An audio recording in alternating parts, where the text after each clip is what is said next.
Lui, c'est Frantz Fanon, psychiatre, écrivain et militant anticolonialiste martiniquais. En 1953, il est nommé à l'hôpital de Blida, en Algérie, où ses méthodes bousculent la psychiatrie coloniale. Il rejoint la lutte pour l'indépendance, aux côtés du FLN, et publie des livres devenus essentiels, comme Peau noire, masque blanc. Un biopic récent, Fanon retrace son parcours. À l'occasion d'une projection à Abidjan, on a demandé aux Ivoiriens ce qu'ils en ont pensé. Je pense que l'indépendance, pour beaucoup de pays encore, c'est vraiment sur le papier. Et le fait qu'il y ait un film comme ça qui nous jette un peu à la figure, ce que c'était avant, moi j'ai beaucoup pleuré pendant le film parce que c'est vrai qu'on se dit, bon, c'est très violent. Quand tu regardes Fanon, tu te dis, bon attends, il faut que je reparte sur le livre. Et ça, pour moi, c'est l'un des premiers films qui m'emmène à vouloir lire un livre. Le monde colonisé est un monde coupé en deux.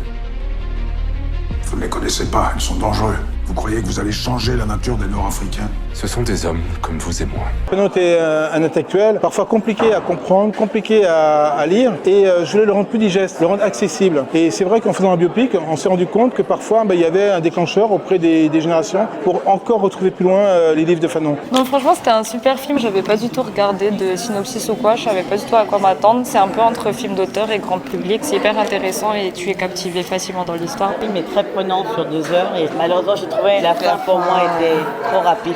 J'aurais aimé en avoir plus. Du coup, je suis obligée d'aller acheter les livres. Très belle réalisation, les images sont belles, l'esthétique est belle, le jeu d'acteur est léger. Là, elle est bien. C'est pas dérangeant, on se laisse porter. Dans Vascularité, j'ai été amenée à faire une sorte de présentation exposée de ses œuvres. Donc j'ai dû lire Peau noire et masque blanc. C'est vraiment la première fois que j'ai découvert Frantz Fanon. Le visionnage de ce film va m'obliger à relire ses œuvres parce que je pense que je suis passée à côté de choses très intéressantes. Et Fanon m'habitait depuis que j'ai 16 ans. C'est un personnage que j'ai rencontré à mon arrivée en France. C'est la lecture de Peau noire, masque blanc qui a vraiment percuté chez moi l'envie de faire du cinéma et surtout de parler de mon identité, à la fois culturelle, sociologique. Et je crois que Fanon a toujours habité tous mes scénarios, tous mes projets. Quand j'ai écrit Nagmaron, mon premier long métrage, Silex était un de mes personnages principaux et on savait que Césaire appelait Fanon le gars Silex. Et voilà, c'est à ce moment-là que je dis il était temps peut-être de faire Fanon parce que j'étais arrivé à maturité et je pense que dans l'évolution dans laquelle j'étais, c'était le bon moment. En tout cas, ceux qui pensent qu'ils vont échapper au livre en regardant le film, je pense que c'est mort. Mais ceux qui ont envie d'avoir un prétexte pour lire le livre, allez regarder Fanon. Historiquement, on n'a pas de film en Côte d'Ivoire qui parle de cette période-là, qui vont nous montrer justement comment est-ce qu'on est passé à ce cap.